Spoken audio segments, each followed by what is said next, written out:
इतिहास में ना कुछ कहानियां ऐसी होती हैं जो सीधा दिल पर लगती हैं। मतलब अर्श से फर्श और फिर फर्श से वापस अर्श तक का सफर। आज के इस एक्सप्लेनर में हम एक ऐसे ही लड़के की बात करने वाले हैं जिसने एक पल में अपना सब कुछ खो दिया था। एक ऐसा बेघर लड़का जो जंगलों में दर दर भटका, लेकिन आखिर में उसने एक ऐसे साम्राज्य की नींव रखी जिसने हिंदुस्तान पर सदियों तक राज किया।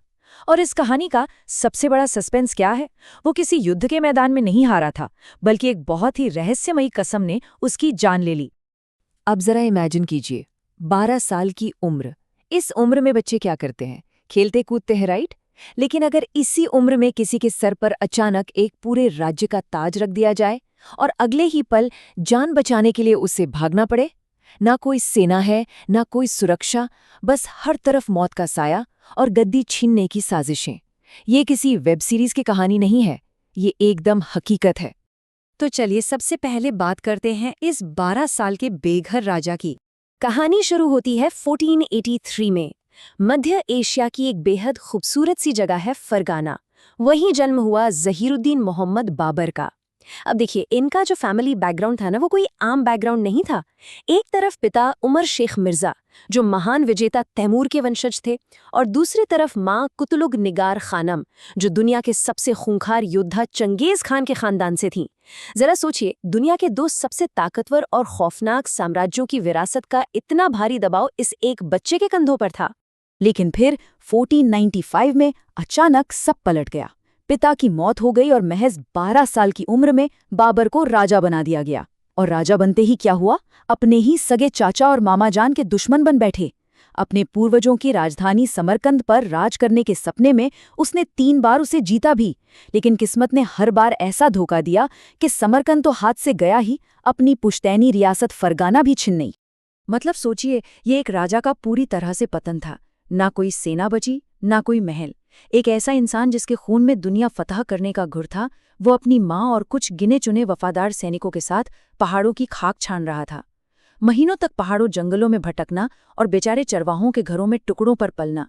इंसान की बेबसी की इससे दर्दनाक तस्वीर और क्या हो सकती है? खैर, यहीं से शुरू होता है कहानी का दूसरा हिस्सा, काबुल पर कब्जा। कहते हैं ना, जो इंसान हार नहीं मानता वो इतिहास जरूर रचता है। 1504 में अपनी बची खुची ताकत को समेटकर बर्फीले हिंदुकुश पहाड़ों को पार किया गया और फाइनली काबुल पर कब्जा हो गया। लेकिन काबुल में एक बड़ी दिक्कत थी। वहां पैसा और संसाधन ना के बराबर थे और गरीबी बहुत ज्यादा। अब ऐसे में एक महत्वाकांक्षी राजा शांत कैसे बैठता? उसकी नजरें पड़ी सोने की चिड़िया पर, यानी हमारा हिंदुस्तान। एक ऐसा समृद्ध साम्राज्य जहां दौलत की कोई कमी नहीं थी। और कमाल की बात ये थी कि उस वक्त वहां का जो सुल्तान था, इब्राहिम लोधी, वो अपनी ही जनता में बिल्कुल भी पॉपुलर नहीं था। और इसी मौके ने जन्म दिया हमारे तीसरे पड़ाव को, इतिहास का मशहूर पानीपत का युद्ध। उस वक्त हिंदुस्तान की राजनीति में गजब की उथल पुथल मची थी और इसी का फायदा मिला पंजाब के गवर्नर दौलत खान लोधी ने खुद भारत पर हमला करने का न्योता दे डाला। अब 1526 में पानीपत का मैदान सज चुका था, लेकिन ये कोई बराबरी की टक्कर नहीं थी। एक तरफ सिर्फ 12,000 थके हारे सिपाही और दूसरी तरफ सुल्तान इब्राहिम लोधी की 1 लाख से भी ज्यादा की विशाल सेना, जिसमें सैकड़ों खूंखार हाथी भी थे। मतलब ये तो सीधे सीधे मौत के मुंह में कूदने वाली बात थी। लेकिन यहीं पर युद्ध नीति ने अपना असली चमत्कार दिखाया। कैसे? बारूद और तोपों के इस्तेमाल से। भारत के लिए तोपें उस वक्त एकदम नई चीज थीं और साथ में इस्तेमाल हुई अचूक तुलुगमा नीति।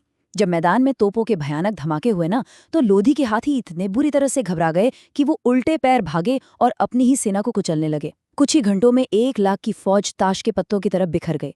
इब्राहिम लोधी मारा गया और दिल्ली पर मुगल साम्राज्य का परचम लहरा गया। पर बात यहीं खत्म नहीं हुई। आगे आता है चौथा चैप्टर, राजपूताना पर जीत। सिर्फ दिल्ली जीत लेना काफी थोड़ी था। अगले ही साल 1527 में एक ऐसा खतरा सामने खड़ा था जो लोधी से भी कई गुना बड़ा था। वो थे राजपूताना के सबसे शक्तिशाली योद्धा, मेवाड़ के राणा सांगा। खानवा के मैदान में जो युद्ध हुआ वो रोंगटे खड़े कर देने वाला था। सैनिकों में ऐसा गजब का जोश भरा गया कि उस अजय राजपूत योद्धा को भी पीछे हटना पड़ा। और इसके बाद घाघरा और चंदेरी के युद्ध जीतकर हिंदुस्तान पर पकड़ इतनी मजबूत कर ली गई कि अब उन्हें कोई हिला नहीं सकता था। और अब हम पहुंचते हैं इस एक्सप्लेनर के सबसे इमोशनल और रहस्यमयी हिस्से पर, एक पिता का बलिदान। तकदीर का खेल भी बड़ा अजीब होता है। जो इंसान बड़े बड़े मैदान जंग में कभी नहीं हारा, वो अपने ही घर की चारदीवारी में एकदम बेबस हो गया। साल था 1530। सबसे प्यारा और बड़ा बेटा हुमायूं अचानक बहुत बुरी तरह बीमार पड़ गया। एक ऐसा तेज बुखार जिसका इलाज हिंदुस्तान के बड़े से बड़े हकीमों के पास भी नहीं था। हुमायूं बस मौत के करीब पहुंचता जा रहा था। जरा सोचिए, एक बाप के लिए अपनी औलाद को ऐसे तड़पते देखने से बड़ी बेबसी और क्या हो सकती है। ऐसे वक्त में एक करीबी सलाहकार ने मशवरा दिया। उसने कहा कि अगर कोई अपनी सबसे कीमती चीज खुदा के नाम पर कुर्बान कर दे तो शायद शहजादे की जान बच जाए। तब एक ऐसा फैसला लिया गया जिसने सबको सन्न कर दिया। फैसला ये था कि एक बाप के लिए बेटे से ज्यादा कीमती कुछ नहीं होता, और दुनिया में सबसे कीमती चीज मेरी खुद की जान है। इसके बाद हुमायूं के बिस्तर के 3 चक्कर लगाए गए और एक कसम खाई गई।